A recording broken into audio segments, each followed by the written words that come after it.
So what is the opioid epidemic?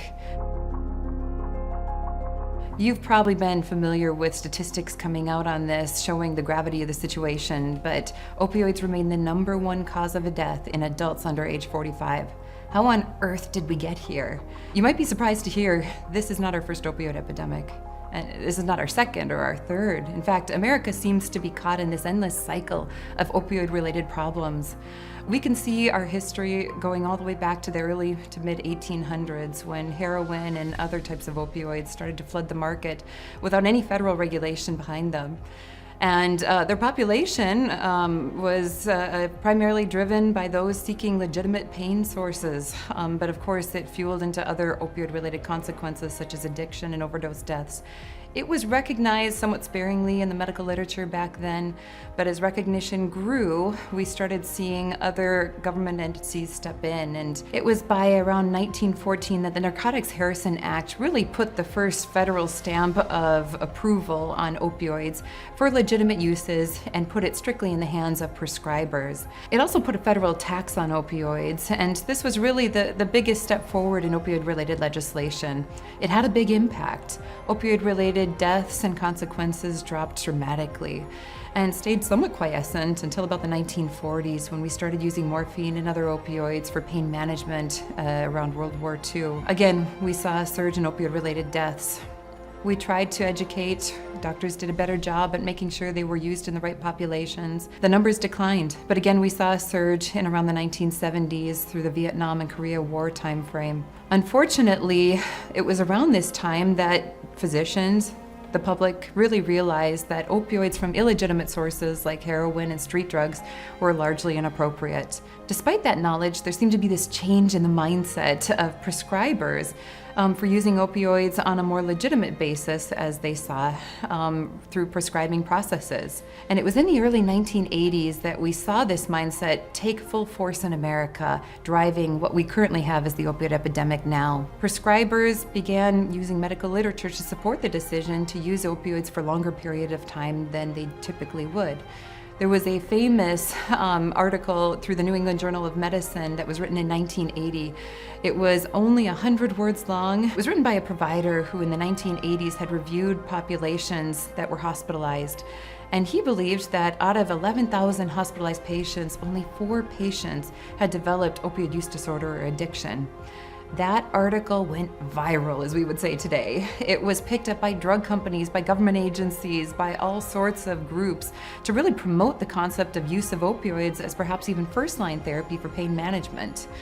We didn't know what we were getting into, but that became one of the prime drivers ultimately for the opioid epidemic.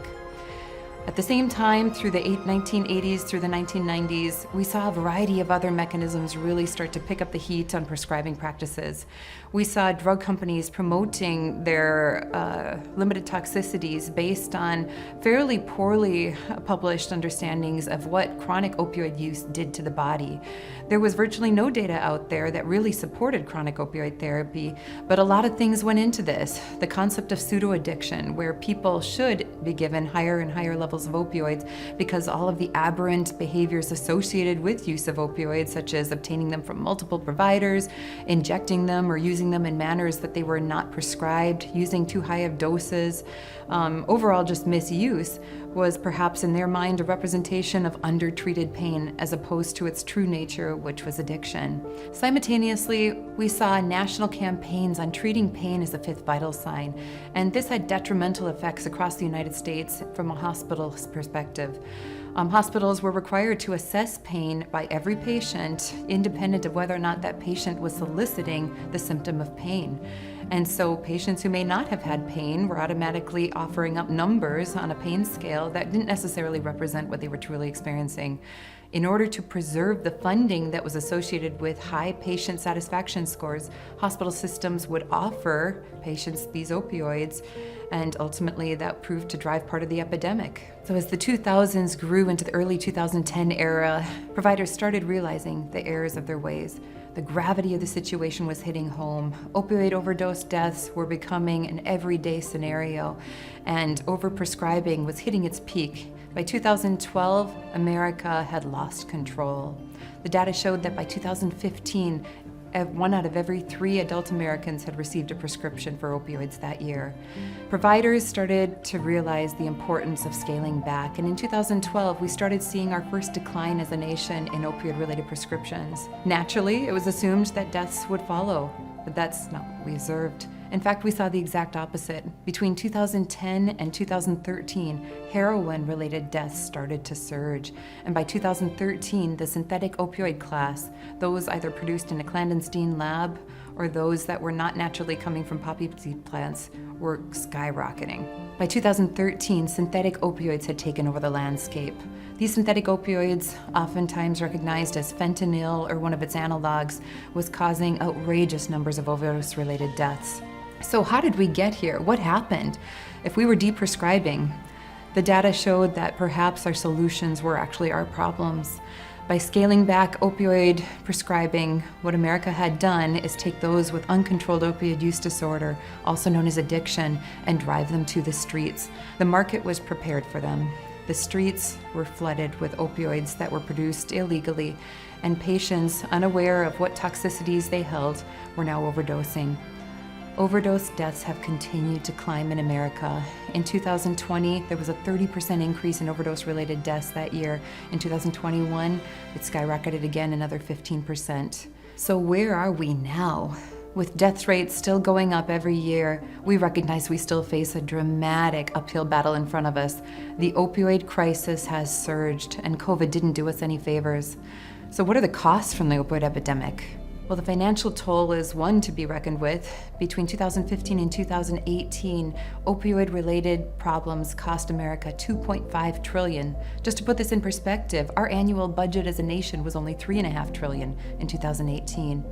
And the costs to society are overwhelming. The number of children that have been escorted into foster care because parents can't take care of them, the number of children that are born with opioid withdrawal symptoms, the number of families that have split apart, the number of people that don't make it home at the end of the day. All of this as a nation is what we've had to reckon with, and we continue to face. So how do we get out of this? What are the solutions? One of the top things we can address as a nation is management of opioid use disorder. There are treatments and there are answers. In our book, we describe in detail how a person struggling with addiction to opioids can wake their way out. The other way we can manage this as a nation is using opioids wisely. That means prevention from consequences. If we use opioids in the right dose, in the right person, for the right indication and the right route with the right frequency, we have a greater chance of preventing people from developing problems. All of this we can do together, and all of this means there's hope.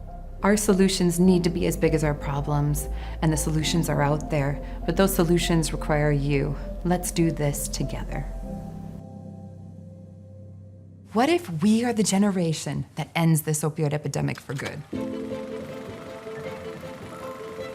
Opioid-related overdose deaths are now the #1 cause of death in adults under age 45. Their influence has been so great, they're even reducing the American life expectancy. These trends have us fearing the worst, and as a result, we begin to view opioids as the enemy. The drugs that we've long trusted to help kill pain are now killing us, and with this, we fear what they'll take from us when we take them. But what if opioids aren't the enemy? What if our misunderstandings of them was? What if we truly took the time to understand pain and addiction from the perspective of those dealing with it? Would our stories have happier endings? You see, the opioid epidemic is always personal. I lost my own nephew, just 24 years old, after sustaining a head injury in a skiing accident, unable to live with the pain anymore and unable to navigate the medical system, to suicide.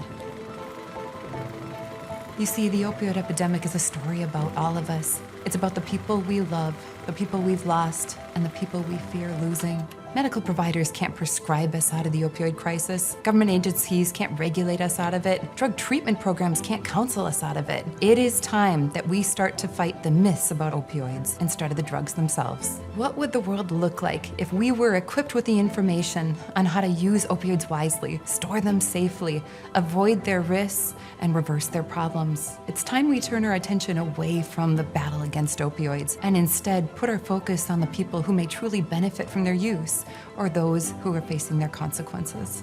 What if we all work together? Hope is in sight, and this crisis is ours to end. This can be the generation to do it. That ending must include you.